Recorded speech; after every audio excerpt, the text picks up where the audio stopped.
Hello students, मैं रवि रंजन आप लोगों का स्वागत करता हूं मैग्नेट ब्रेन्स हिंदी में, जो आपको प्रोवाइड करता है छठी से 12वीं कक्षा के सभी विषयों की कंप्लीट वीडियो कोर्स, वो भी फ्री ऑफ कॉस्ट। और ऐसा नहीं कि भाई एक चैप्टर दो चैप्टर के बाद आपसे कहा जाए कि भाई इसका सब्सक्रिप्शन लेना पड़ेगा, किसी तरह का कोई चार्ज पे करना पड़ेगा, ऐसा कुछ भी नहीं है। आपको मिलने वाला है best quality content with expert. यहाँ पर हिंदी मीडियम के एक्सपर्ट्स हैं जो आपको हेल्प करेंगे बेस्ट क्वालिटी कंटेंट देने में, और best quality content best expert के साथ रहेगा। तो भाई हम तो होंगे ही कामयाब, तो हम होंगे कामयाब के नारे के साथ हम करते हैं आज के चैप्टर को स्टार्ट। तो आज क्या पढ़ने वाले, तो आज हम पढ़ने वाले हैं पाठ 1, वास्तविक संख्या पर आधारित previous year question UP board के प्रीवियस क्वेश्चन को हम करने जा रहे हैं यहाँ पर कि भाई वास्तविक संख्या से कैसे कैसे क्वेश्चन पूछे गए हैं आज तक।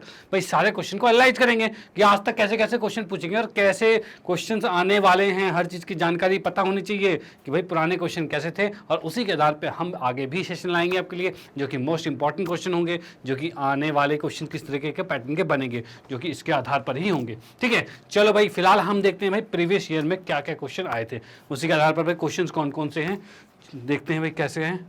यहां पर देखो सबसे पहला क्वेश्चन आया हुआ है 2019 का यूपी बोर्ड का क्वेश्चन है, देख लेते हैं क्या है इसमें। किसी पूर्णांक m के लिए प्रत्येक धनात्मक सम पूर्णांक, अब देखो कोई भी पूर्णांक जो है m है, ठीक है ना, उसके लिए कोई धनात्मक सम पूर्णांक बनाना है, तो इसमें से कौन सा है जो धनात्मक सम पूर्णांक है। अब धनात्मक मतलब पॉजिटिव हो गया, सम संख्या मतलब क्या 2 4 6 8 इस तरह से हो गया। यानी m के किस मान, m का मान इसमें से किस में रखेंगे। m क्या है, पूर्णांक, मतलब जो कि 1 2 3 4 5 6 7 इस तरह से चलेगा आपका। ठीक है, और तो यहाँ पर क्या चीज़ है कि m का कौन सा मान हम यहाँ पे रखें, m का कौन सा मान इसमें रखें कि ये सम संख्या बन जाए। तो यहाँ मैं आपको बताऊं, m का मान मान लो 1 रखोगे तो 1 रखते ये कितना हो जाएगा, ये तो विषम हो जाएगा। अगर m का मान 2 रखते हो, 2 रखते ये विषम हो जाएगा। ठीक है ना, अगर m का मान 2 रखते हो तो ये विषम हो जाएगा। लेकिन ये वाला कभी विषम नहीं होगा। इसकी बात करूं तो ये कभी विषम नहीं होगा। यहाँ पर m का मान कुछ भी रख दो, 1 2 3 4 5, मतलब सम रखो चाहे विषम रखो, कुछ भी रखते हो तो ये आपका सम संख्या ही देगा। ठीक है, चलो भाई इसमें तीसरा ऑप्शन बिल्कुल करेक्ट आता है। उसके बाद हम आते हैं नेक्स्ट क्वेश्चन पे। अगला क्वेश्चन देखा है, निम्न में से कौन सा सह अभाज्य संख्या है। सह अभाज्य क्या होता है, सह अभाज्य संख्या, तो सह अभाज्य वह संख्या का जोड़ा होता है जिनके बीच में कुछ भी कॉमन नहीं होता, मतलब कुछ भी उभयनिष्ठ नहीं होता, कॉमन नहीं होता। तो भी यहाँ पर क्या चीज़ दिख रहा है, अब जैसे 14 और 35 है तो हम देख सकते हैं 7 दूनी 14 होता है, 7 5 35 होता है, यानी 14 और 35 में 7 तो कॉमन आ रहा है। ठीक है, चलो भाई ये कैंसिल हो गया क्योंकि इसमें कुछ कॉमन आ रहा था। ओके, इसमें चेक करते हैं तो 31 या 63 होता है, 31 के पहाड़ में 3 आता है, 31 तो दोनों में कॉमन है, भाई तो गलत हो गया। इसमें 2 से दोनों कट रहे हैं, 2 से दोनों कट रहे हैं, यानी 2 इसमें एक कॉमन हो गया। लेकिन इसमें देखो 18 और 25 में क्या ये किसी भी चीज़ संख्या से कट रहे हैं, मतलब इन दोनों के बीच में कॉमन की बात करें तो एक तो सब में कॉमन होता है, उसके अलावा कोई भी संख्या आपस में कॉमन नहीं होगी। तो 18 और 25 को ऐसी कोई भी संख्या नहीं है जो 18 और 25 दोनों को काट दें एक के अलावा। ठीक है, तो इसे कहा जाता है ऐसी संख्याओं का जोड़ा। ठीक है, जिसे कोई भी संख्या एक को छोड़ के कोई भी संख्या दोनों को विभाजित ना करती हो। ठीक है ना, तो उसे कहा जाता है सह अभाज्य संख्या, यानी इसका आंसर दूसरा होगा। ओके, तो ये दूसरा आपका आंसर आ चुका है। यहाँ आपको हर चीज़ कंसेप्ट के साथ साथ क्वेश्चन को समझा के पूरी चीज़ डिटेल में करवाई जाएगी, कोई प्रॉब्लम नहीं, बस साथ में बने रहिए, हर चीज़ होने वाली है ईजी। ठीक है, चलो आते हैं नेक्स्ट पे। अगला क्वेश्चन यहाँ पर है 15 18 24, इसका लसा मतलब एलसीएम लेना है इसका। ठीक है, लघुत्तम समापवर्तक निकाला है, एलसीएम निकालना है। अब देखो एलसीएम के लिए शॉर्टकट क्या है आपके लिए, एलसीएम के लिए यहाँ पर देखो ये तीनों संख्या है, इन तीनों संख्या का एलसीएम निकालना है। एलसीएम का मतलब ये होता है ऐसा नंबर जिसे, ऐसे छोटी से छोटा नंबर जिसे ये तीनों संख्या जो है विभाजित करती है, उसको भाग कर देती है। ठीक है ना, तो भाई 15 से भी भाग होना चाहिए, 18 से भी होना चाहिए, 24 से भी होना चाहिए। डन। ठीक है, तो हमें इसमें से ऐसी संख्या देखनी है जो तीनों से भाग होती है। इसमें से उठा लो बड़ी वाली संख्या को, अब उसमें से देखो उसका फैक्टर कौन सा, बड़ी वाली संख्या का पहले चेक करना। तो क्या 90 आता है 24 के पहाड़े में, तो 24 के पहाड़े में 90 आता ही नहीं है। ठीक है, क्या 24 के पहाड़े में 120 आता है, तो हाँ भाई 24 के पहाड़े में 120 आता है, यानी इसके देख सकता हूँ मैं तो इसका 24 भी फैक्टर है। ठीक है ना, 15 के पहाड़े में 120 आता है तो 15 भी इसका गुणनखंड है। ठीक है, लेकिन क्या 18 के पहाड़े में 120 आता है, तो 18 नहीं है इसका, तो ये वाला एलसीएम नहीं होगा। ठीक है, इसकी बात करें तो इसका 18 भी आता है और 15 भी आता है। ठीक है, 24 नहीं आता। डन। इसकी बात करें तो इसमें 24 आता है।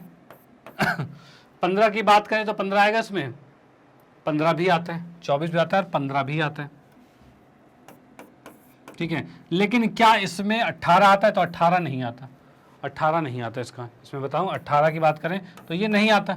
अब 360 की बात करें तो इसमें सब कुछ आता है, 24 के पहाड़े में भी आ रहा है ये, ठीक है, 18 के पहाड़े में भी आ रहा है और 15 के पहाड़े में भी आ रहा है। अब ऐसी संख्या जो तीनों के पहाड़े में आ जाए, मतलब ऐसी संख्या जो तीनों के पहाड़े में आती है उसे उसका एलसीएम कहा जाता है, ठीक है। तो यहाँ पर ये इसका एलसीएम हो गया।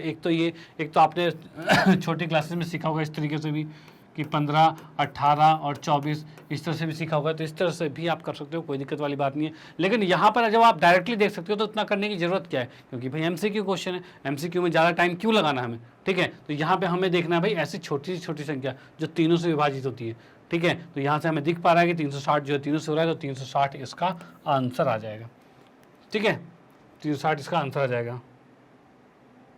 ओके, चलो भाई इसको इरेज कर देते हैं, आते हैं नेक्स्ट क्वेश्चन पे। अगला क्वेश्चन दे रखा है शांत दशमलव संख्या में व्यक्त हो सकने वाली परिमेय संख्या, मतलब इन परिमेय संख्या में से शांत संख्या कौन सी है।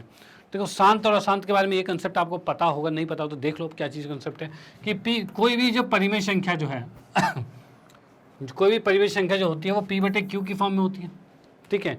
और अगर Q जो है, अगर Q 2 और n इसका फैक्टर होता है, मतलब गुणनखंड होता है, Q अगर 2 और 5 का ही गुणनखंड है, तीसरी संख्या नहीं होनी चाहिए, एक को मत इंक्लूड करना है यहाँ पे। उसके अलावा 2 और 5 के अलावा कोई अगर तीसरी संख्या आ जाती है नीचे, ठीक है, तो यह अशांत हो जाएगा। लेकिन अगर नीचे 2 और 5 होता है या फिर 2 ही होता है या फिर सिर्फ 5 ही होता है, ठीक है, तो फिर भी ये शांत हो जाएगा। अब इसमें चेक करते हैं भाई, 164 की बात करते हैं। तो 164 देखें तो 164 को अगर आप फैक्टर करते हो 164 को तो 2 से करोगे तो कितना आएगा 82, 2 से करें तो 41।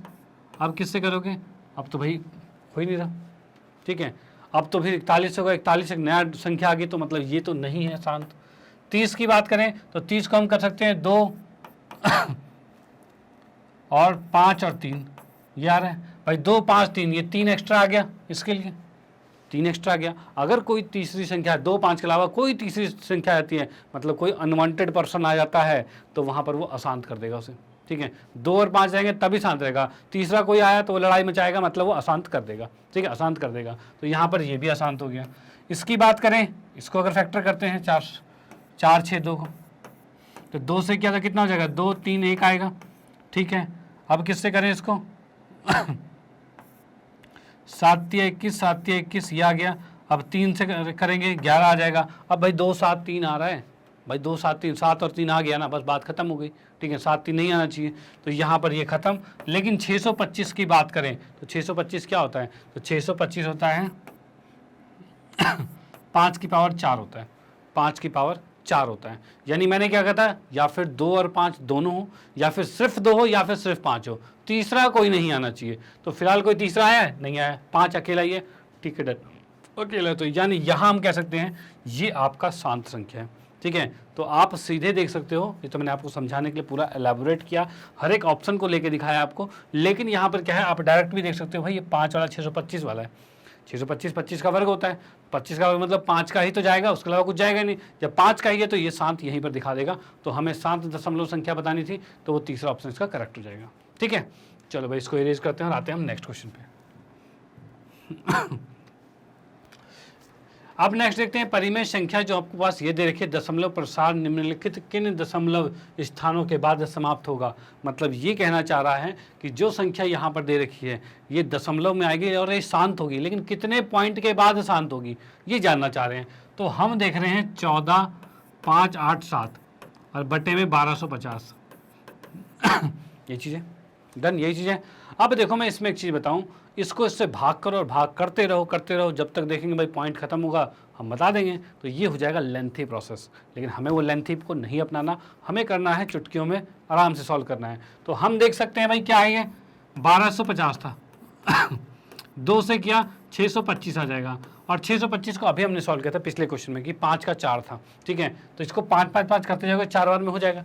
यानी इसी क्वेश्चन को मैं करना चाहूँ तो 14, 5, 8, 7 जो है इसको लिख सकते हैं 2 गुने में 5 की पावर 4 लिख सकते हैं, ठीक है।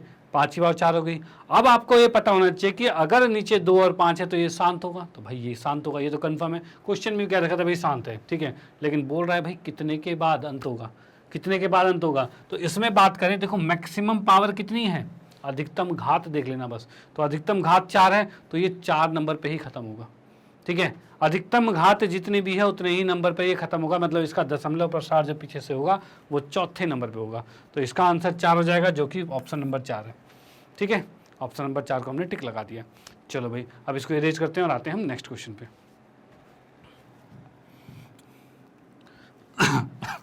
अगले क्वेश्चन की बात करें, संख्याएं ये जो 2 दे रखी है का महत्तम समापवर्तक मतलब HCF निकालना है, वो भी यूक्लिड डिवीजन के द्वारा, यूक्लिड विभाजन परिमेय के अनुसार।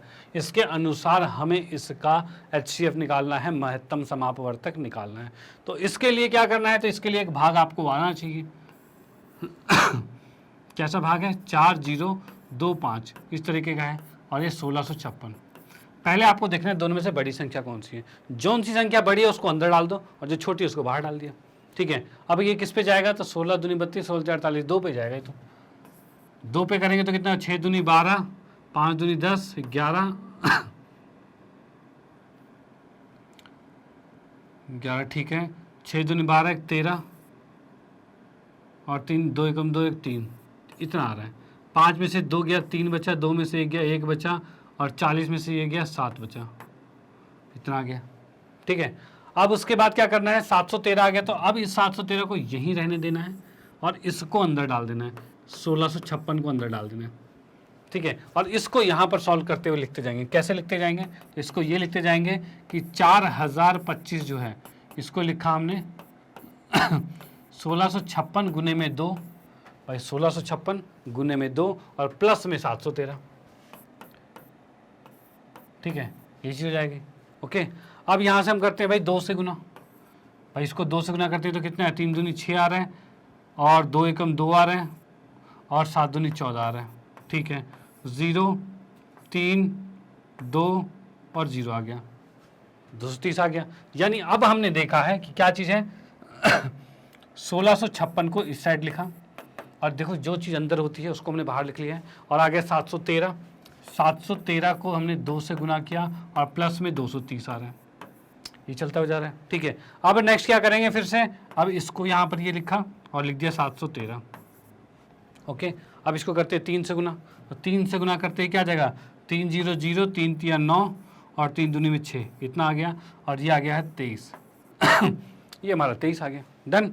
चलो भाई 23 आ गया, तो अब इसको हम लिख सकते हैं भाई 713 हमने यहाँ लिखा बराबर में 230 गुने में 3 और प्लस में 23 आ गया, यही आ गया। ये तब तक चलता जाएगा जब तक इसका शेषफल 0 ना आ जाए, तब तक चलता जाएगा। तो हम नेक्स्ट अगर करते हैं तो यहाँ पर कितना आ रहा है 230। अब 23 दाहें 230 होता है, 23 दाहें 230, तो भाई होता है, कट गया पूरे, ठीक है। यानी अब हम लिख सकते हैं, क्या लिख सकते हैं, तो 230 हमने यहाँ लिखा बराबर में 23 दाहें 230 होता है और प्लस में 0 आ गया, 0 आ गया मतलब मामला खत्म, मामला खत्म। अब उसके बाद इसका HCF मतलब कि महत्तम समापवर्तक कितना आया है, तो इसका HCF आया है जो संख्या लास्ट में विभाजित होती है उसमें जो ये बचता है इसी को हम कहते हैं, ये आपका है HCF, ठीक है, ये HCF है। मतलब हम यहाँ पे कहेंगे HCF, किसका HCF, 4025 और 1656, इनका HCF कितना आ रहा है, तो इसका HCF आ रहा है 23, ठीक है, ये इसका आंसर हो गया, डन। तो यूक्लिड डिवीजन की बात की जाए, यूक्लिड विभाजन की बात की जाए, तो उसको आपको इसी तरह के प्रोसेस से करना पड़ेगा, क्योंकि इसमें क्या है, निकल तो वैसे ही रहा है HCF आप बहुत तरीक़ों से निकाल सकते हो, ठीक है, लेकिन जब ये यूक्लिड कहा है मतलब आपको दर्शा के दिखाना पड़ेगा, तभी आपको नंबर मिलेंगे। ओके, तो ये एक पूरा प्रोसेस होगा जिसके अकॉर्डिंग आपको करना पड़ेगा। यहाँ पर 23 ही आंसर आ गया। चलो भाई आप इसका स्क्रीनशॉट ले सकते हो और आते हैं हम फिर नेक्स्ट क्वेश्चन पे। तो ये आपके अति लघु प्रश्न यहाँ से स्टार्ट हो गए हैं, और ये भी आपका यूपी बोर्ड 2020 का क्वेश्चन है, ठीक है। तो यहाँ पर भी सारे आपके प्रीवियस ईयर क्वेश्चन ही चल रहे हैं, क्योंकि इस बार करनी है एकदम धमाकेदार तैयारी और नंबर लाने हैं पूरे के पूरे, ठीक है। आपको कोशिश करना है भाई कुछ भी ना छूटे, आपका जहाँ भी लेवल है वहाँ से एकदम डबल हो जाए, अपर बिल्कुल टॉप टच कर जाओ, बस साथ में बने रहो, सब चीज़ हो जाएगी इजी, कोई दिक्कत वाली बात नहीं है, ठीक है। तो यहाँ पे आते हैं नेक्स्ट क्वेश्चन पे। ये अगला क्वेश्चन क्या कहता है, यूक्लिड एल्गोरिथम का प्रयोग करके इसको बताना है अब इसका महत्तम समापवर्तक निकालना है। सेम इसी को वो इसमें भी वही बात करनी है। अब वही बात करने का मतलब क्या है, इसमें देखो छोटी संख्या कौन सी है, तो 426 426 यहाँ लिखा, 576 यहाँ लिख दिया। ओके, अब इसको करेंगे 1 से, और 1 से क्या तो क्या आएगा, 426 ही आएगा। बचा कितना, तो 0, 5 और 1 आ गया। अब यहाँ पर ये चीज़ कर दिया और 426 यहीं पे लिख दिया। ठीक है, अब 150 से करेंगे तो कितने पे आएगा, तो 150 दूनी 300 आएगा, यही आएगा। बच गया 6, 2 और 1, 126 बच गया। अब इसको यहाँ पर ऐसे रखा और यहाँ पर 150 लिख दिया। 150 को 126 से करेंगे तो 1 पे जाएगा, तो 126 लिख दिया हमने ये बच रहा है 4, ये बच रहा है 2 और ये कट गया, और यहाँ से बच गया ये 126।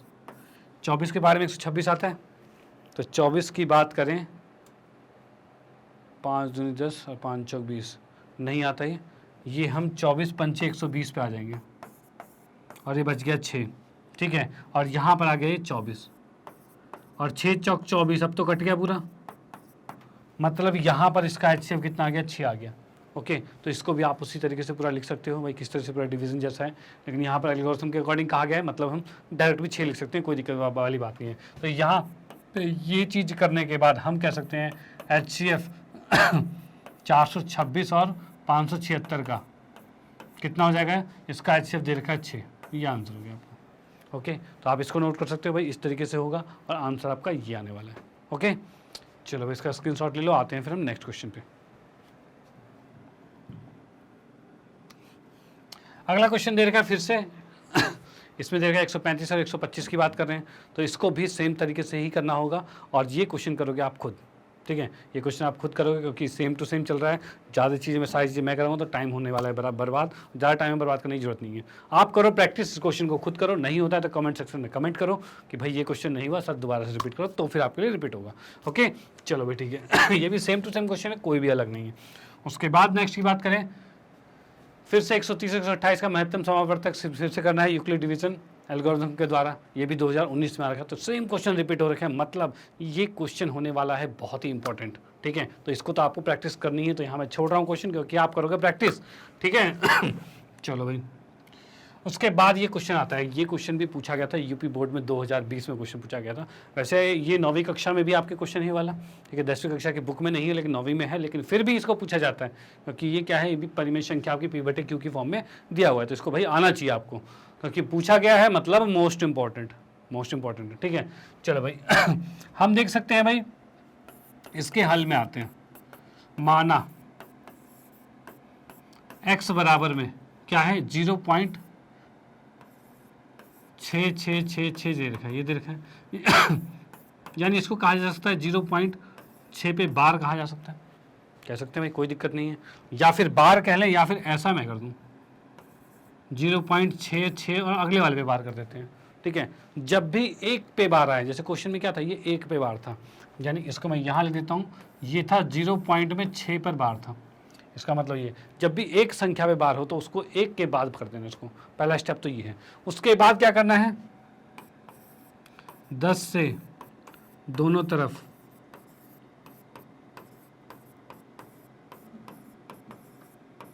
गुणा करने पर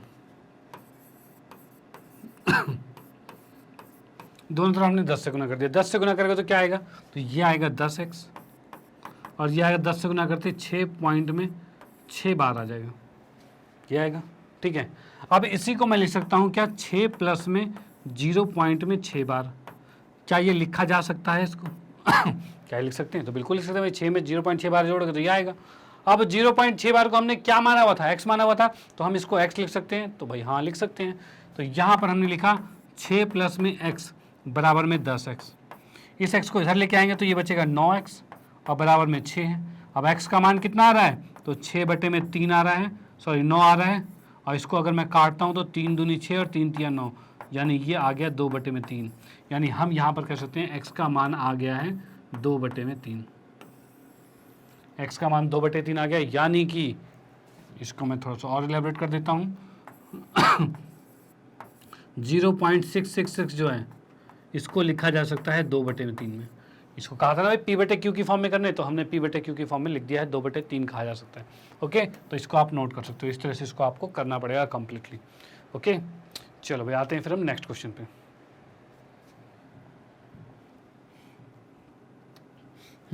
तो अगला क्वेश्चन दे रखा है, बिना लंबी विभाजन प्रक्रिया किए दिखाइए कि परिमेय 17/8, 17/8 जो संख्या है शांत दशमलव, मतलब कि बिना डिवाइड किए हुए, बिना भाग किए हुए, सीधे आपको बताना है क्या कि ये शांत संख्या है। ठीक है ना, दशमलव के बाद इसकी संख्या खत्म हो जाती है। मतलब शांत है या अशांत दोनों दर्शाना है, कोई भी दर्शा सकते हैं। बिना वास्तविक विभाजन किए इसका दशमलव प्रसार भी ज्ञात कीजिए, मतलब भाई कितने पॉइंट के बाद आएगा ये भी बताना है। ठीक है ना, ये भी चीज़ें कंप्लीट करनी है। चलो भाई कर देते हैं। इसमें हल की बात करते हैं, तो लिखा हुआ है 17/8, और इस 17/8 को नीचे जो 8 है उसका क्या गुणनखंड कर सकते हैं, तो कर सकते हैं भाई, 2 की घात 3 हो जाएगी, 2 की घात 3 हो जाएगी। हमने पढ़ा था कि P/Q की फॉर्म में कोई भी संख्या है और Q जो है Q अगर 2 की पावर n और 5 की पावर m की फॉर्म में होता है, अगर इस फॉर्म में होता है, ठीक है ना, तो ये क्या हो जाएगा, शांत संख्या होगा। फिलहाल हमें 2 की पावर 3 दिख रही है, तो यहाँ पे हम कह सकते हैं तब 17/8 शांत है। यानी इसमें पहले लिख देता हूँ मैं, हर जिसका अंश होता है हर होता है, हर क्या है, 2 की घात 3 है, तब यह संख्या क्या है, शांत होगी। ठीक है, ये संख्या शांत हो जाएगी, शांत, ये वाला शांत लिख देता हूँ मैं, डन, ये संख्या शांत हो गई है। ओके भाई, अब उसके बाद इसने कहा है कि इसका दशमलव प्रसार भी बताना है। प्रसार मतलब किस तरह से दशमलव होगा, तो हमें दिख रहा है यहाँ पर 7/2 की घात 3 दिख रही है। अगर 2 की घात 3 दिख रही है तो हमें इसको कंप्लीट करने के लिए क्या करना पड़ेगा ऊपर 5 की घात 3 से गुना और 5 की घात 3 से भाग कर देंगे। ठीक है, अब हम यहाँ पर देख पा रहे हैं कि इसमें घात कितनी आ रही है, 3 आ रही है, तो इसमें बोला था इसका दशमलव प्रसार भी ज्ञात कीजिए, पूरा दशमलव ही ज्ञात करना है। तो अगर ऐसा कुछ हो जाता है तो ऊपर देखो क्या आ रहा है, तो 5 17 गुने में 125 कहेंगे, और नीचे क्या आ रहा है, तो नीचे आप देख पा रहे हो 2 गुने में 5, अधिकतम घात कितनी है, 3, मतलब दशमलव प्रसार 3 पर ही आएगा। और वो क्यों आएगा वो भी देख लेते हैं। यहाँ पे 5 दूनी 10 होता है, 10 की घात 3 हो जाएगा। अभी नीचे 3 जीरो होंगे तो 3 ही तो आएगा। ठीक है, 3 जीरो है तो 3 पे ही दशमलव आएगा, तो इसको वही कर लेते हैं। और ये आएगा 17/5 85 होता है 17/5 85 का 8 हासिल, सॉरी 5 हासिल 8, 17 दूनी 34 और 8 होगा 42 का 2 हासिल 4, 17 कम 17 और 4 21 बट्टे में 10 की घात 3 है तो 1000 हो जाएगा। और इसको लिखा जाता है 2 पॉइंट में 125 होगा 11, यानी इसका दशमलव प्रसार हमने निकाल दिया बिना विभाजन किए, इसका भाग नहीं किया है, बिना विभाजन किए निकाल दिया है कि भाई ये शांत था और शांत है, तो उसके बाद इसका भाग करने पर 2.125 आएगा। ठीक है, चलो भाई इसको नोट कर लीजिए, फिर आते हैं हम नेक्स्ट क्वेश्चन पे। देखो हमारा काम है कि आपके सारे क्वेश्चंस, जितने भी क्वेश्चंस हैं उसको सिंपलेस्ट वे में दिखाना कि वो चीज़ें आपके दिमाग में घुस जाए, और जो कि हम यहाँ कर रहे हैं। और आप इसको देखते रहिए, हर क्वेश्चन बिल्कुल सिंपलेस्ट फॉर्म में होगा। जब आप यहाँ देखोगे क्वेश्चन बिल्कुल ईजी लगेगा, लेकिन अगर किसी ने पेपर क्वेश्चन नहीं देखा है और एग्जाम में बैठता है तब उसे लगेगा भाई पता नहीं क्या आ गया, ये तो बहुत ही खतरनाक चीज़ आ गई है। लेकिन वैसे क्वेश्चन हम हर तरह के क्वेश्चन को लेके आएंगे, बस साथ में बने रहना भाई, हर तरह के क्वेश्चन लेके आएंगे, और वो क्वेश्चंस करने के बाद वहाँ पर लगेगा कि नहीं भाई ये भी किया हुआ है, ये भी किया हुआ है और ये भी कर रखा है। ठीक है, तो वैसे ही चलता रहेगा। चलो भाई यहाँ देखते हैं, बिना लंबी विभाजन प्रक्रिया किए दिखाइए कि 17/90 शांत दशमलव है। भाई 17/90 शांत दशमलव, ये दर्शाना है, सॉरी शांत दशमलव है या अशांत है, ये चेक करना है। चलो भाई इसमें देखते हैं 17/90, 90 को क्या लिखा जा सकता है 90 को लिखा जाए 3 गुने 3 गुने 2 गुने 5। भाई इसका जब विभाजन करोगे आप, इसका जब क्या कहते हैं, इसका जब गुणनखंड करोगे तो ये कुछ इस तरह से निकलेगा। ठीक है ना, अब इस तरह से निकलेगा तो इसमें यहाँ पर 2 और 5 तो है, लेकिन 3 एक्स्ट्रा आ चुका है कोई अनवांटेड चीज़ आ चुकी है। अनवांटेड चीज़ आने का मतलब क्या है, मतलब सीधे यहाँ पर ये संख्या अशांत हो गई। तो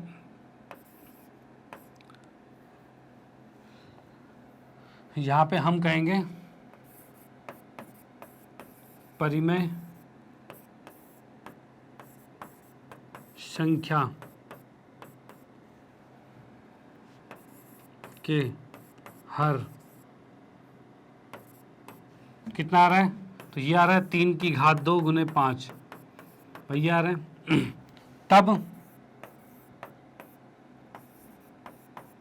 यह संख्या तब यह संख्या क्या हो जाएगा, अशांत हो जाएगा। ठीक है, ठीक है, अशांत हो, ये चीज़ आपको देखना है भाई, ये संख्या क्या है, अशांत हो गई है। ओके, चलो भाई आप इसको नोट कर लो, फिर आते हैं हम नेक्स्ट क्वेश्चन पे।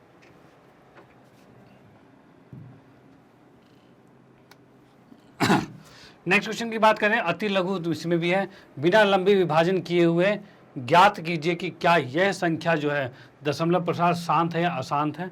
अपने उत्तर के लिए कारण दीजिए। भाई कारण भी देना है भाई, शांत है कि अशांत है, और कारण भी देना है। कारण तो पिछले में नहीं पूछा था, तब भी हमने दे दिया था, इसमें भी दे देंगे, क्या दिक्कत है।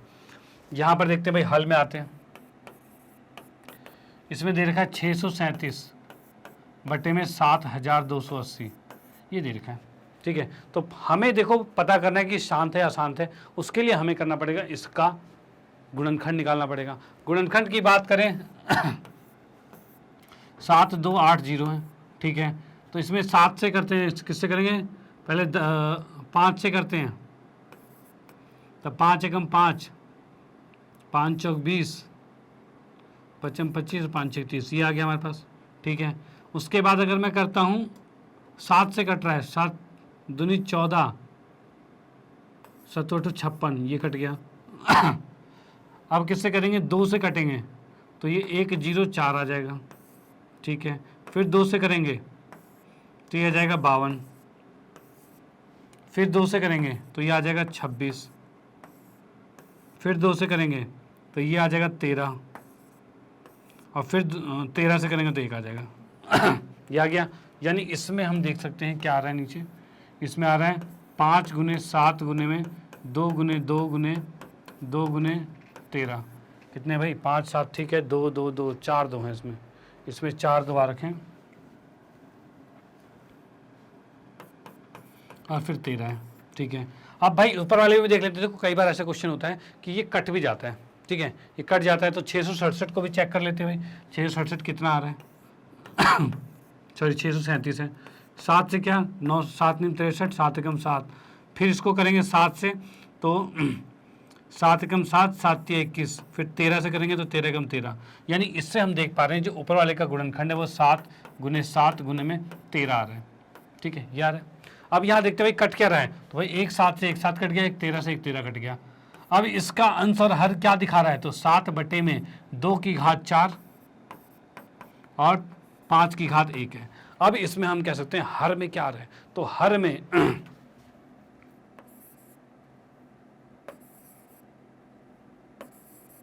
इस परिमेय संख्या में हर कितना आ रहा है, 2 की घात 4 और 5 की घात 1 है। तब यह शांत होगा। ठीक है, डन, तब ये शांत हो गया। मतलब हमने यहाँ पर देख लिया, अगर हर 2 की घात 4 5 की घात 1 आती है तो ये संख्या बिल्कुल शांत हो जाएगी। चलो भाई आप इसका स्क्रीनशॉट ले लो, और उसके बाद हम आते हैं नेक्स्ट क्वेश्चन पे। ओके, तो इसको पहले इरेज कर देते हैं, फिर आते हैं नेक्स्ट क्वेश्चन पे। तो इसमें लिखा है बिना लंबी विभाजन प्रक्रिया किए, मतलब देखो लंबी विभाजन प्रक्रिया नहीं करनी।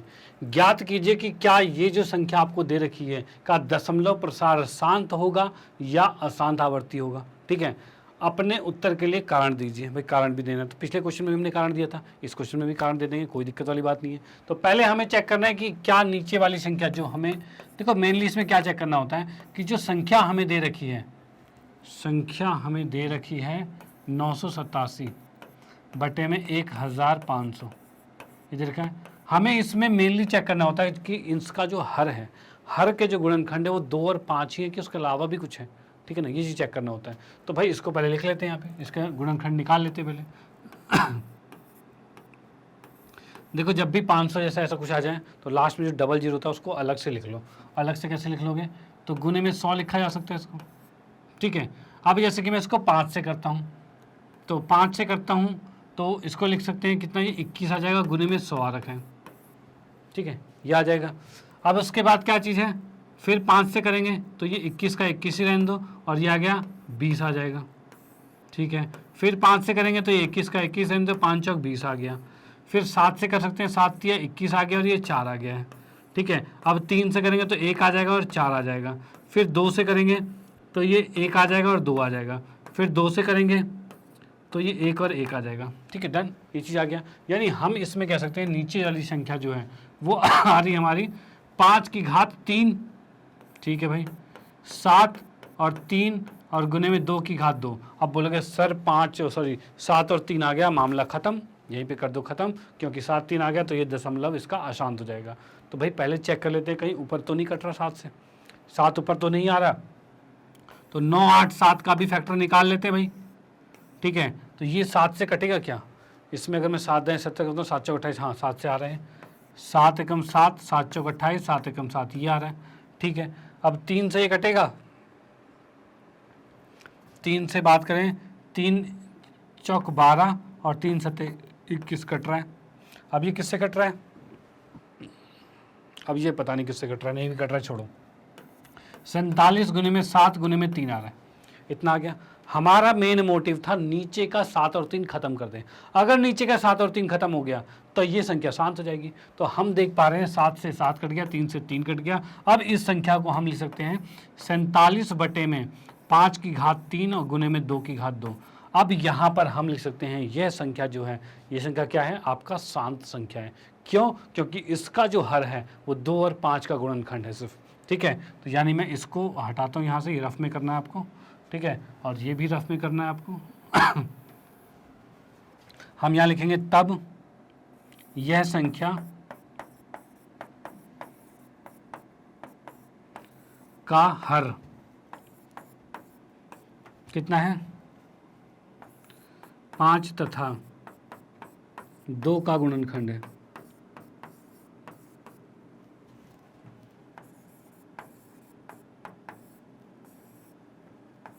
ठीक है, 5 तथा 2 का गुणनखंड है, तब यह शांत संख्या होगी,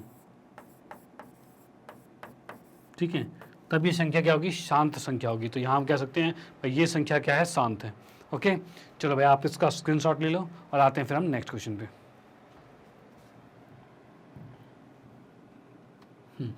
तो अगले क्वेश्चन की बात करें, यदि 241 बटे में 4000 बराबर में है 241 बटे में 2 की पावर m और 2 की 5 की पावर n दे रखा है, ठीक है भाई।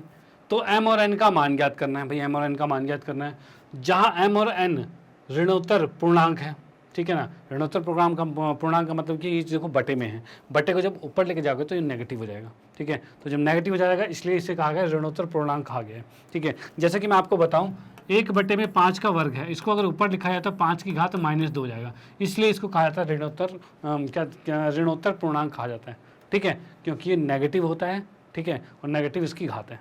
चलो भाई इसका फिलहाल तो यूज़ नहीं है, फिलहाल इसको मिटाओ। भाग की प्रक्रिया किए बिना इसका दशमलव प्रसार भी लिखें, मतलब इसका दशमलव प्रसार भी लिखना है और भाग नहीं करना, ठीक है ना, मतलब बड़ा वाला भाग नहीं करना, डायरेक्टली देखना है। चलो भाई इसके हल पे आते हैं।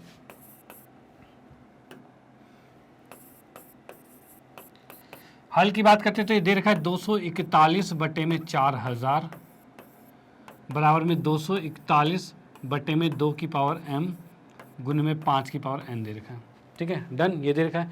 अब इसमें क्या करना है, 4000 का पहले गुणनखंड कर लेते हैं, 4000 का।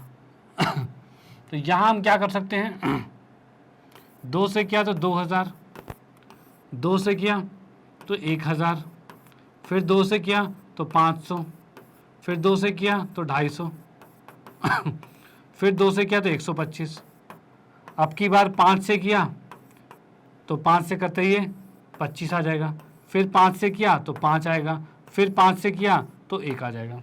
ये चीज़ हमारी आ गई है। ओके, अब यहाँ हम देख सकते हैं भाई 2 की घात कितनी आ रही है, 1 2 3 4 5, मतलब हम कह सकते हैं 241 बटे में 2 की घात तो 5 आ गई है, ठीक है, और 5 की घात कितनी है, तो 5 की घात 3 है, तो यहाँ हम लिख सकते हैं 5 की घात 3 है, बराबर है 241 बटे में 2 की घात m गुने में 5 की घात n। ये चीज हो जाएगी 2 की घात m 5 की घात n बराबर में हो जाएगा 2 की 5 और 5 की 3। यहाँ से आपस में कंपेयर करके हम क्या देख सकते हैं, तो यहाँ से देख सकते हैं m का मान 5 हो गया और n का मान 3 हो गया, यानी हम कह सकते हैं भाई m का मान जो है 5 हो चुका है और n का मान जो है वो 3 हो चुका है। ठीक है, m का मान 5 है और n का मान 3 है, ये चीज़ें हो चुकी हैं। डन, तो यहाँ से हमने m और n का मान निकाल लिया। और यहाँ पर हम देखेंगे कि क्या कोई तीसरी चीज़ है नीचे, तो नहीं है, तो ये संख्या शांत होगी, तो भाई ये संख्या शांत है। अब इसने कहा दशमलव प्रसार भी निकालना है, तो दशमलव प्रसार की बात करूँ तो मैं तो लिखा है 241 बटे में कितना था, 2 की घात 5 और 5 की घात 3, 2 की घात 5 और 5 की घात 3 था। ठीक है, तो यहाँ पर तो मैं बताऊँ जौन सी संख्या मतलब जौन सी घात 2 की घात या 5 की घात दोनों में से जौन सी भी घात ज़्यादा हो, ठीक है, उतने दशमलव प्रसार होंगे। तो इसमें 5 है तो इसको भी 5 पहले तो होना पड़ेगा। ठीक है, तो हम क्या करेंगे, 5 के वर्ग से इसको गुना करेंगे और 5 के वर्ग से इसको गुना करेंगे, तो यहाँ पर हम कह सकते हैं 241 गुना में 25 और बटे में यहाँ पर कितना आ जाएगा, तो 2 की घात 5 और 5 की घात 5 हो चुकी है। डन, अब इसको जब अंदर गुना करेंगे तो कितना आएगा, 25 से कम 25 का 5 हासिल 2, 25 चौके 100 और 102 का 2 हासिल 10, 25 दूनी 50 और 60, ये आ गया। और नीचे क्या है, 2 की 5 और 5 की 5। अब 2 की 5 और 5 की 5 को क्या लिख सकते हैं, तो ये मिलके हो जाएगा 10 की 5 और 10 की 5 का मतलब 5 जीरो लगा दिया, ये हो जाएगा। यानी आप बस देख लेना 5 अगर इसमें पावर है, मैक्सिमम घात 5 है, तो इसमें 5 के बाद बिंदु लगा दो, बात खत्म। यानी कि इसके बाद आंसर कितना आ रहा है, 0 पॉइंट में 06025 ये आ रहा है आपके पास, 0.06025, ये चीज़ आंसर आ चुकी है। चलो भाई, इसका स्क्रीनशॉट ले सकते हो आप और इसका भी स्क्रीनशॉट ले सकते हो। यहाँ पर हमने m और n का मान ज्ञात कर दिया है और यहाँ पर हमने दशमलव प्रसार भी निकाल दिया है। ओके, चलो मैं इरेज करता हूँ, आते हैं नेक्स्ट क्वेश्चन पे।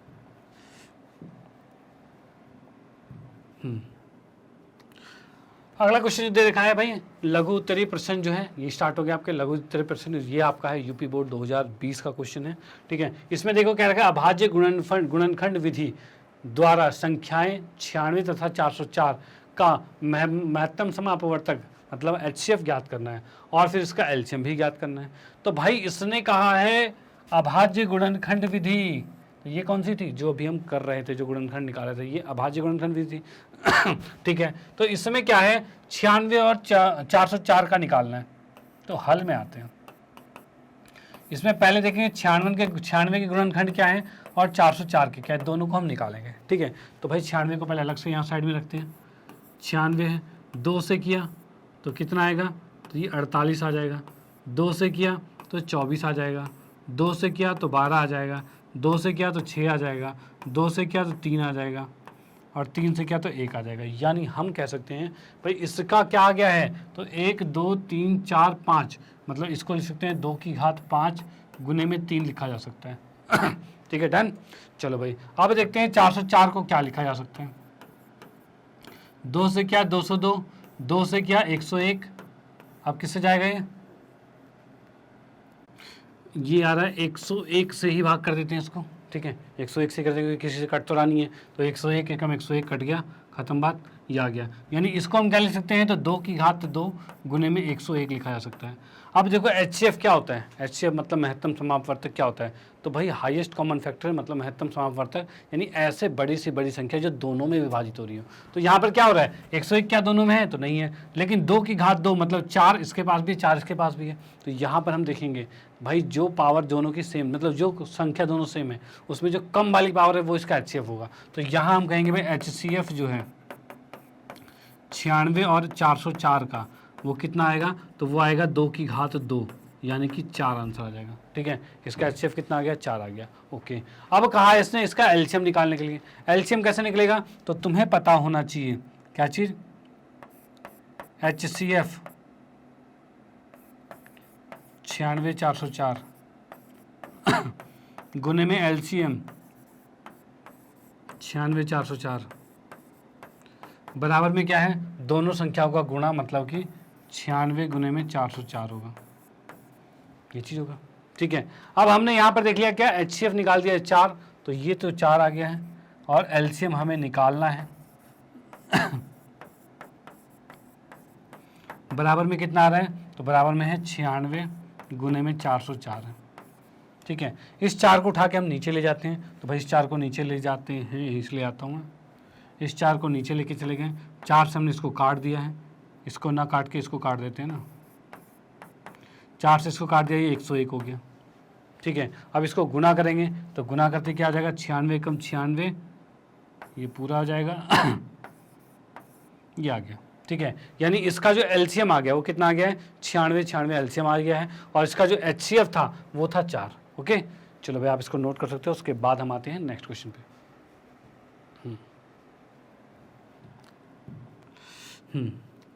अगला क्वेश्चन में देखा है, सिद्ध कीजिए कि √3 एक अपरिमेय संख्या है। ये सिद्ध करना क्वेश्चन बहुत बार पूछा जाता है। ठीक है ना, वैसे ये क्वेश्चन तुम्हारा 2019 में 20 में दोनों में पूछा गया है, और ऐसे ही सेम टू सेम क्वेश्चन पूछ जाते हैं। जैसे कि यहाँ √3 है, वैसे √2 पूछ सकता है, √4 पूछ सकता है, √5 पूछ सकता है, √4 नहीं पूछेगा। √4 परिमेय संख्या होता है, √4 नहीं पूछेगा। ठीक है, √4 नहीं पूछेगा तो क्या होगा, √3, √5, √6, √7 कुछ ही पूछ सकता है, या फिर इसके साथ 2 के साथ जोड़ के, 4 के साथ जोड़ के। इस तरह के बहुत टाइप के क्वेश्चन हर साल पूछे जाते हैं, इसी पर आधारित, मतलब जो मैं क्वेश्चन कराने जा रहा हूँ वैसा क्वेश्चन हर साल पूछा जाता है। ठीक है, तो इसको तो बिल्कुल कर लेना, कहते हैं घोट लेना बिल्कुल इसको। ठीक है, चलो भाई इसका हल करते हैं। हल में क्या है, इसमें सिद्ध करना है √3 एक अपरिमेय संख्या है। ठीक है ना, और परिमेय और अपरिमेय में अंतर क्या होता है, तो परिमेय संख्या वह संख्या होती है जो दशमलव के बाद या फिर अशांत हो या फिर शांत हो, लेकिन जब अशांत हो, ठीक है, उस टाइम पे रिपीटेड फॉर्म में हो। ठीक है ना, मतलब जो संख्या है वही बार बार चलती जा रही हो, तो ऐसी संख्या परिमेय थी। लेकिन अपरिमेय संख्या में होता है जो दशमलव के बाद ना खत्म होते हैं और ना रिपीट होते हैं।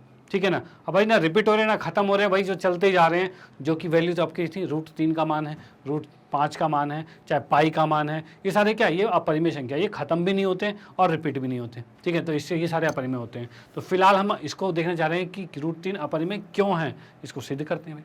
ठीक है, चलो भाई, इसमें हमने पहले माना, देखो पहले मान लेते हैं कि √3 अपरिमेय नहीं है, परिमेय है, परिमेय मान लेते हैं, तभी तो बाद में सिद्ध करेंगे कि वो अपरिमेय है। तो माना √3 परिमेय संख्या है।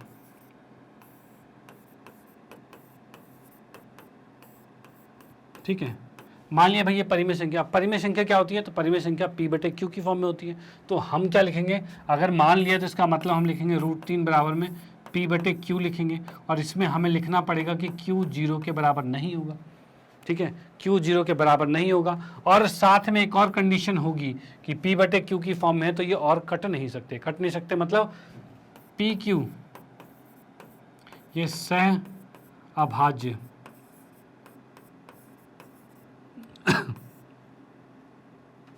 संख्या है। सहभाज्य संख्या का मतलब है कि इनमें एक से ज़्यादा कुछ कॉमन नहीं है, एक कॉमन होगा इन दोनों में, एक से ज़्यादा कुछ कॉमन नहीं है। जैसे 4 और 5 है, ये आपस में सहभाज्य है।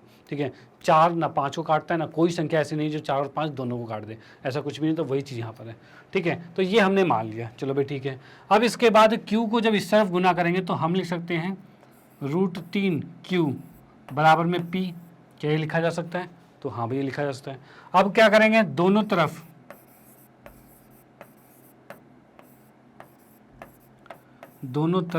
वर्ग करने पर, भाई दोनों तरफ क्या किया गया है, वर्ग किया गया है। तो दोनों तरफ जैसे वर्ग करोगे तो क्या हो जाएगा, ये हो जाएगा आपका Q का वर्ग, और √3 की जगह 3 आ जाएगा, बराबर में P का वर्ग होगा, भाई ये चीज़ हो जाएगा। ठीक है, चलो भाई, अब इसमें हम कह सकते हैं भाई P का स्क्वायर इक्वल टू में क्या है, Q का स्क्वायर गुने में 3 है, तो हम लिख सकते हैं P का वर्ग 3 का गुणनखंड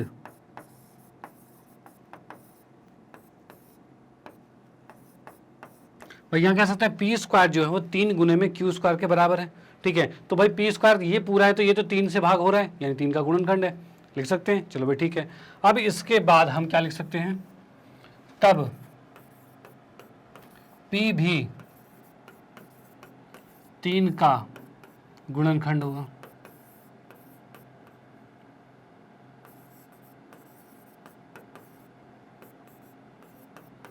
ठीक है भाई तब ये P क्या है, P भी 3 का गुणनखंड होगा। ठीक है, अगर P 3 का गुणनखंड होगा तो क्या हम लिख सकते हैं P बराबर में 3R लिख सकते हैं?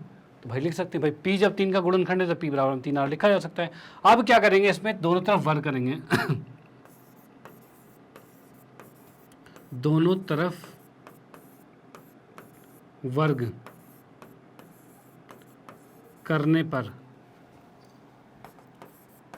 दोनों तरफ वर्ग कर दिया गया तो हम क्या करेंगे इससे, तो इसको लिख सकते हैं P का वर्ग बराबर में होगा 3R का वर्ग होगा। ठीक है, यानी P का वर्ग बराबर में होगा 9 और R का वर्ग होगा। ठीक है भाई, P का वर्ग बराबर क्या है, 9R का वर्ग हो गया। ठीक है भाई, ये आ गया हमारे पास। तो ये हमारा आ गया, यहाँ देखो P का वर्ग 9R का वर्ग है और P का वर्ग किसके बराबर है, 3Q वर्ग के बराबर है। तो यानी समीकरण 1 और 2 के अनुसार समीकरण 1 तथा 2 के अनुसार,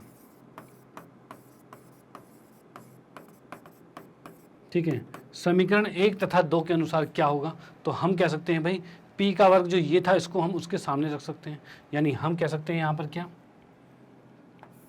P के वर्ग की जगह लिख दिया हमने Q का वर्ग, Q का वर्ग गुने में 3 बराबर में 9R का वर्ग, ये लिखा जा सकता है। ठीक है, अब यहाँ से देखते हैं 3 से 9 कट गया, 3 3 9 कट गया, और यहाँ हम कहेंगे Q का वर्ग जो है वो बराबर में जाएगा 3R के वर्ग के बराबर होगा।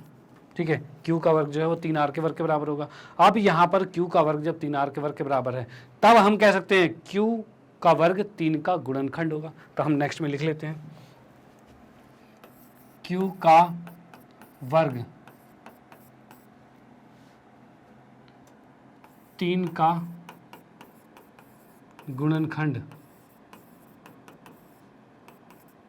होगा। ठीक है, अगर Q का वर्ग 3 का गुणनखंड होगा तब Q भी 3 का गुणनखंड होगा, तब Q भी 3 का गुणनखंड होगा।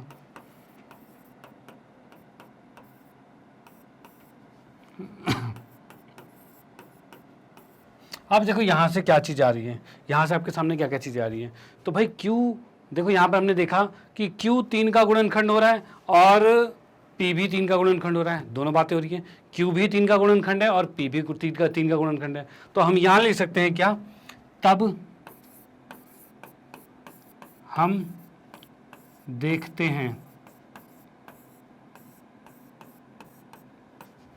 Q तथा P 3 के गुणनखंड है। भाई Q और P क्या है, दोनों 3 के गुणनखंड है। अब दोनों ही 3 के गुणनखंड है, लेकिन हमने पहले क्या देखा था, पर हमने P Q को सह अभाज्य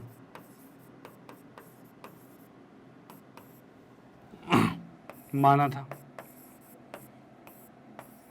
भाई तब हमने क्या किया था, P और Q को सह अभाज्य माना था। और यहाँ पर देखिए P और Q को सहअभाज्य संख्या माने गए थे, मतलब इसका कोई भी गुणन, तब भी बताया था इसका गुणनफल, मतलब इसका जो कॉमन फैक्टर जो होगा, ठीक है ना, मतलब कॉमन जो गुणनखंड होगा वो कितना होगा, 1 होगा, उसके अलावा कुछ भी नहीं होगा।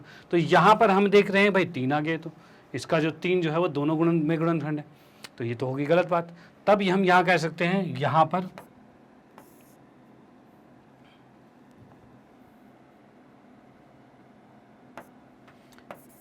तब यहाँ विरोधाभास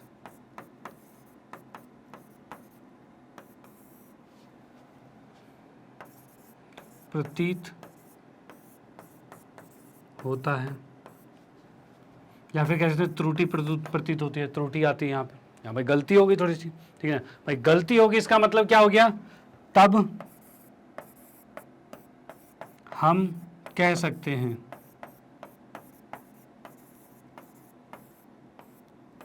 क्या कह सकते हैं कि भाई जो √3 को हमने परिमेय संख्या मानी थी ना, वो परिमेय नहीं थी, वो अपरिमेय संख्या थी। तो हम कह सकते हैं √3 जो है वो क्या है, अपरिमेय संख्या है।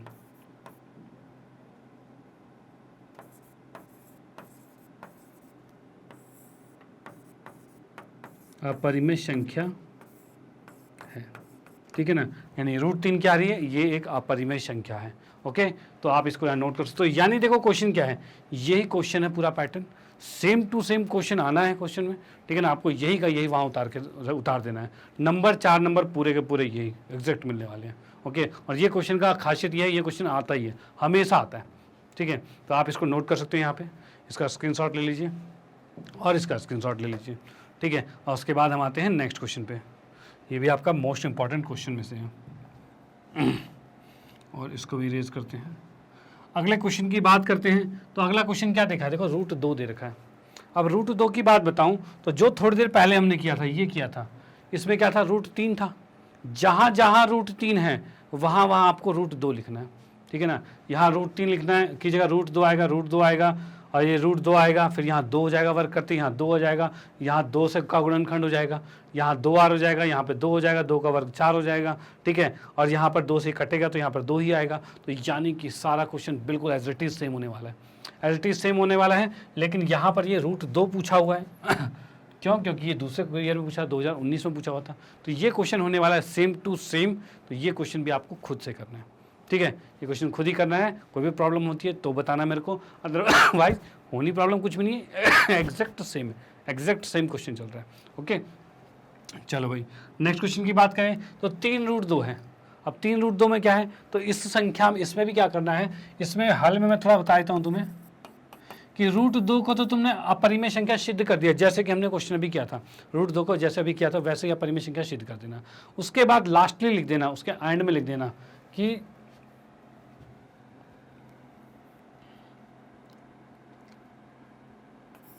जब 3 या फिर परिमेय संख्या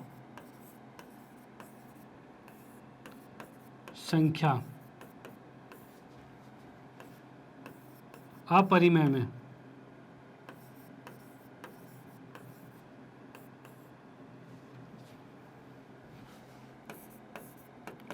संख्या में गुणा होती है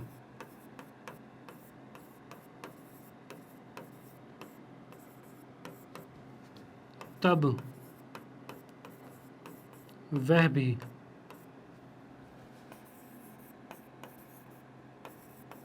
अपरिमेय होगी।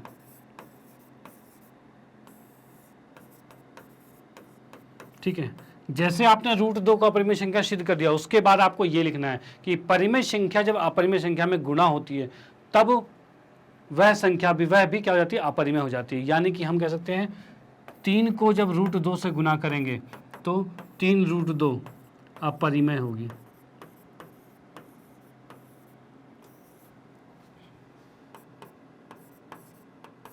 संख्या होगी, ठीक है। तब ये क्या है, 3√2 क्या है, एक अपरिमेय संख्या होगी। चलो भाई आप इसको नोट कर लो, इसका स्क्रीनशॉट ले लो, क्योंकि ये भी पिछले वाले क्वेश्चन के एंड में ये लाइन लिखनी है, ठीक है। चलो भाई आते हैं नेक्स्ट क्वेश्चन पे। अगला क्वेश्चन क्या है, देखो 5√2। अब देखो सेम आ गया, 3√2 था, जब 5√2 है। ये भी आपके 2019, देखो कि एक्चुअली क्या है, शायद 2019 के इसलिए दिख रहे हैं क्योंकि अलग अलग सेट आते हैं पेपर के। तो एक सेट में ये क्वेश्चन आ गया, एक सेट में ये क्वेश्चन आ गया, एक सेट में ये क्वेश्चन आ गया। तो ये सारे इस तरह के क्वेश्चन आपसे पूछे गए हैं, ठीक है। यानी ये क्वेश्चन तो हर सेट में मिल गया, एग्जैक्ट सेम मिल रहा है क्वेश्चन, ठीक है। ये भी आप क्वेश्चन खुद कर लेना। और उसके बाद नेक्स्ट जो क्वेश्चन हमारे पास है, जो 2020 का क्वेश्चन है, इसमें क्या है, बिना लंबी विभाजन प्रक्रिया किए, लंबी विभाजन प्रक्रिया नहीं करनी है, दर्शाइए कि निम्न परिमेय संख्या का दशमलव प्रसार शांत होगा, मतलब ये दशमलव प्रसार इसका शांत होने वाला है, ये बताना है। और प्रत्येक के दशमलव रूप में व्यक्त कीजिए, हम उसका दशमलव रूप में भी व्यक्त करना है। अब जैसे पहले क्वेश्चन की बात करते हैं, तो ये लिखा है 31/2 का वर्ग गुने में 5 का क्यूब, ये दे रखा है।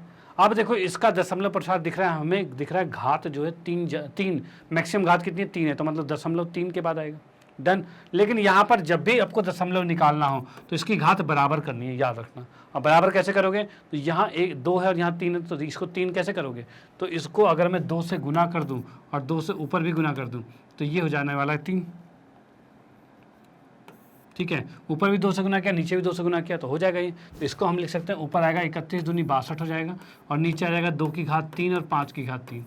और जैसे ही इस तरह का आता है तो ये आगे दोनों की घात सेम हो गई, 3 हो गई, तो 3 के बाद पॉइंट लगा दो, आ जाएगा आंसर। और वो कैसे आया, 0 पॉइंट में सॉरी 062, ये आंसर हो जाएगा। या फिर एक और तरीका देख सकते हो, 62। अब देखो ये क्या है, 5 दूनी 10 है, तो 10 की घात 3 आ जाएगी, तो इसको कह सकते हैं 62/1000 होगा, और 3 जीरो लगाओगे तो यही तो आएगा। तो इतना ना करके इसको आप डायरेक्टली भी यही कर सकते हो, कोई दिक्कत वाली बात नहीं है। ओके, तो यहाँ पर ये शांत हो गया, इसका दशमलव प्रसार भी हमने व्यक्त कर दिया है। ओके, तो इसका स्क्रीनशॉट लीजिए, नोट कर सकते हैं। फिर आते हैं हम नेक्स्ट पे, जो कि लिखा है 33/50, तो यही कर देते हैं। 33/50 लिखा है, इसको क्या लिखा जा सकता है, तो 33 और 50 को हम लिख सकते हैं 2 गुने में 5 का वर्ग, ये लिखा जा सकता है। और 25 दूनी 50 यही होता है, ठीक है। अब देखो इसमें भी 2 है, तो इसको भी 2 से गुना और 2 से भाग कर देते हैं, 33 दूनी कितना आ रहा है, 66 आ रहा है, 66 आ गया। और ये गुना होती हो जाएगा 2 का वर्ग और 5 का वर्ग, ये आ गया। अब 2 का वर्ग और 5 का वर्ग मतलब मैक्सिमम घात 2 ही है और दोनों सेम है, ठीक है। इसको जैसे ही भाग करेंगे तो कितना आ जाएगा, 0.66, ये आंसर हो जाएगा, ठीक है। तो ये हमारे पास आ गया सेकंड का आंसर, ये सेकंड का आंसर हो गया, और ये फर्स्ट का आंसर हो गया, वो भी बिना विभाजन किए डायरेक्टली हमने इसके दशमलव प्रसार व्यक्त कर दिए हैं, ठीक है। चलो भाई इसका स्क्रीनशॉट ले लो और आते हैं फिर हम नेक्स्ट क्वेश्चन पे।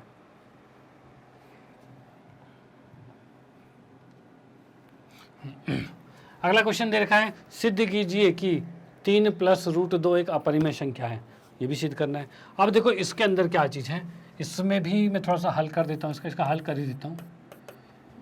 3 + में √2, देखो इसमें भी क्या करेंगे, मानेंगे माना 3 + √2 को, इसको परिमेय संख्या मान लिया,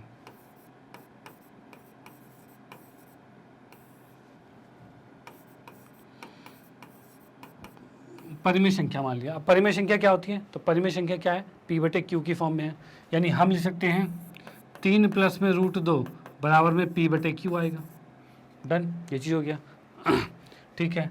इसमें कि क्या लिखना है, Q जो है वो बराबर 0 के नहीं हो सकता, और P और Q जो है ये क्या है, सह अभाज्य संख्या है,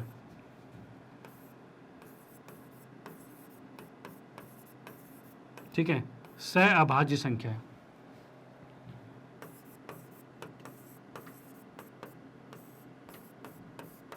ठीक है। ये आपका सहभाज्य संख्या का डन। अब यहाँ से हम देख सकते हैं √2 को क्या लिखा जा सकता है, तो P/Q माइनस में 3 लिखा जा सकता है, ठीक है। यानी अब देखो P/Q माइनस √3, ये भी क्या होगा, ये भी आपका क्या होगा, ये भी आपका परिमेय संख्या ही होगा। तो यहाँ पर हम कह सकते हैं तब P/Q माइनस 3 भी परिमेय संख्या है, पर यह √2 के बराबर है।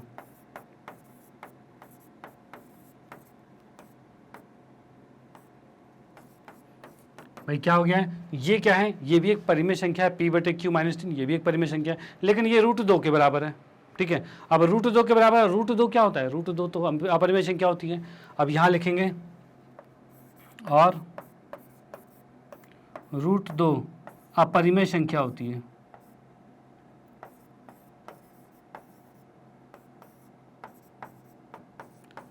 संख्या होती है, ठीक है। √2 अपरिमेय संख्या होती है और ये परिमेय के बराबर है, ऐसा तो हो नहीं सकता। तो यहाँ पर भी हम कह सकते हैं यह एक विरोधाभास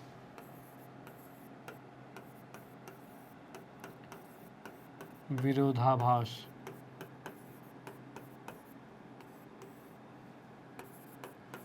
प्रस्तुत करता है। तो क्या हो गया, ये भी एक विरोधाभास प्रस्तुत कर रहा है भाई। चलो भाई ठीक है, अब ये विरोधाभास प्रस्तुत कर रहा है, इसका मतलब ये आ जाएगा तुम्हारे पास इतना, मतलब कि हम कह सकते हैं कि इसमें कुछ ना कुछ गलती है। अब कुछ ना कुछ अगर गलती है तो हम यहाँ कह सकते हैं कि ये जो हमने माना था परिमेय संख्या वो परिमेय नहीं होगा, अपरिमेय होगा। तो हम यहाँ कह सकते हैं क्या, तब यह 3 प्लस में √2 अपरिमेय संख्या होगी।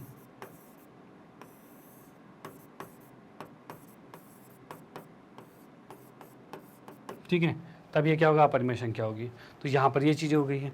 तो ये अगर आपको ऐसा आ जाए 3 प्लस √2 बताइए, तो उसको आप इस तरीके से सॉल्व करेंगे। ठीक है, इसी के आधार पर बहुत से क्वेश्चन दोबारा रिपीट होंगे। देखते हैं, आगे भी देखेंगे, इसका स्क्रीनशॉट ले लो।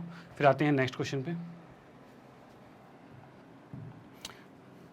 अगला क्वेश्चन देखो, 5 माइनस √3, बिल्कुल वैसे ही सेम टू सेम क्वेश्चन है, तो इसको भी करने की जरूरत नहीं, क्योंकि जैसे पिछली बार किया था वैसे ही सेम टू सेम इसको करना है, और ये क्वेश्चन भी आप खुद करोगे। ठीक है, और ये भी आपका 2020 में ही आया हुआ है। अगला क्वेश्चन देखें तो 5 प्लस √3, ये भी 2019 का क्वेश्चन आया हुआ है, सेम टू सेम है, ये भी आप लोग खुद ही करेंगे। अगला आया हुआ है 2 प्लस √3, ये भी 2019 का ही क्वेश्चन आ रखा है। ठीक है ना, ये भी आप लोग खुद ही करोगे क्वेश्चन। ठीक है, क्योंकि सेम टू सेम है, बस डिजिट अलग है और बाकी कुछ भी नहीं है। तो यहाँ पर देखते हैं हम कि भाई वास्तविक संख्या से आए हुए क्वेश्चंस को हमने कर लिया है कंप्लीट। जितने भी 19, 20, 18 में जो क्वेश्चंस आए थे वो चीज़ें हमने कर ली बिल्कुल कंप्लीट। तो यहाँ पर कुछ भी क्वेश्चन नहीं छोड़े, कोई भी क्वेश्चन छोड़ा, और यहाँ हमने लेवल देख लिया कि भाई किस किस पैटर्न के क्वेश्चन पूछ रहा है, किस किस तरीके के क्वेश्चन पूछ रहा है। तो यहाँ बिल्कुल भी मुश्किल नहीं होने वाला, बिल्कुल आसान तरीके से क्वेश्चन करने वाले हैं। और इसी के जो इंपॉर्टेंट क्वेश्चन जो हैं, जो इसी से रिलेटेड जो क्वेश्चन बन सकते हैं बहुत से, जो उसको घुमा फिरा के जो क्वेश्चन बना सकता है जैसा भी, वो सारे के सारे क्वेश्चन में हम आपके लिए लेके आएंगे मोस्ट इंपॉर्टेंट क्वेश्चन की सीरीज में।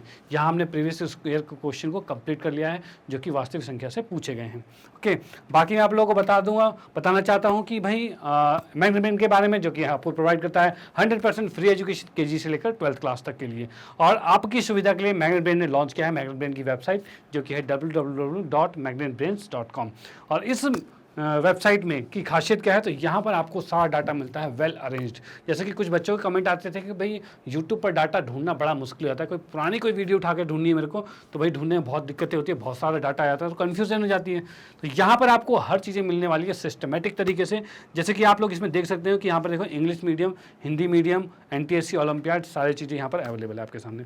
ठीक है, यहाँ पर आपको करना है सबसे पहले फ्री रजिस्ट्रेशन फ्री कर लेना, और उसके बाद आप जी जैसे यहाँ पर क्लिक करोगे, English medium, Hindi medium, NTSC olympiad, जो भी आपको जिस भी चीज़ के बारे में आपको पढ़ना है, जैसे कि आप लोग हो हिंदी मीडियम के, तो आप हिंदी मीडियम पे क्लिक कीजिएगा। और हिंदी मीडियम पे क्लिक करते ही नेक्स्ट में जैसे ही आएंगे तो यहाँ पर आप लोग देख सकते हैं क्या रहा है। यहाँ पर हिंदी मीडियम में आपने क्लास 10th को सिलेक्ट किया, और यहाँ पर सारे टीचर्स क्लास 10th के आगे। आपको इसमें किसी भी वीडियो में कोई भी दिक्कत होती है, कोई भी किसी भी वीडियो का पुरानी वीडियो आपको देखनी है, तो उसमें अगर आपको देखना है तो यहाँ पर आप वॉच नाउ पे क्लिक कीजिए। वॉच नाउ पे क्लिक करते, जैसे कि मैथ्स में किसी एक चैप्टर में दिक्कत है, मान लो आपको समांतर श्रेणी में दिक्कत है, किसी भी चैप्टर में दिक्कत है, तो वहाँ पर वॉच नाउ पे क्लिक करते ही हमारे पास यहाँ पूरी लिस्ट आ जाएगी, जो जो चैप्टर हमने यहाँ कंसेप्ट वाइज जो भी चैप्टर NCERT सॉल्यूशन पूरा यहाँ पर प्रोवाइड करवा रखा है। यहाँ पर आप आइए, यहाँ पर आप किसी भी पुरानी वीडियो को देख सकते हैं कि भाई कोई सा मुझे एग्जाम टाइम पर मुझे 1 शॉट वीडियो चाहिए, तो यहाँ पर आइए भाई त्रिकोणमिति का चाहिए, त्रिकोणमिति पर क्लिक किया, अंदर 1 शॉट वीडियो मिल जाएगा, कंसेप्ट क्लियर करने वाली चीज़ मिल जाएगी। ऐसी बहुत से डाटा आपको मिलने वाला है बिल्कुल सिस्टमेटिक तरीके से, ना ही कि आपका मैथ्स, बाकी साइंस में भी केमिस्ट्री है, फिजिक्स है, चाहे और भी सब विषय हैं, सब में आपको मिलने वाला है। ठीक है, तो कोई दिक्कत नहीं है, बिल्कुल बेहतरीन तरीके से आपके सामने प्रेजेंट किया जा रहा है। और इस पर जैसे आप क्लिक करोगे इस तरह से वीडियो प्ले हो जाएगी, जो कि आप बहुत आराम से देख सकते हो। ठीक है, और उसके बाद मैं आप लोगों को बताना चाहता हूँ कि मैग्नेट ब्रेन ने कोर्सेज को लॉन्च किया हुआ है हिंदी मीडियम में, जो 6ठी से 12वीं कक्षा के लिए है। तो आप अपने फ्रेंड सर्कल में, रिलेटिव में, क्लासमेट्स में, किसी को भी जो इस कक्षा में पढ़ते हैं उनको ये सजेस्ट कर सकते हो, जिससे कि उनका भी फायदा हो। आपका फायदा तो हो ही रहा है, साथ ही साथ उनका भी फायदा हो। ओके, और इसी के साथ आप लोगों को कहना चाहता हूँ कि अगर आपको वीडियो अच्छी लगती है तो लाइक कीजिए, न्यू है तो सब्सक्राइब कीजिए, और शेयर तो आप करते रहिए। Okay, bye, thank you.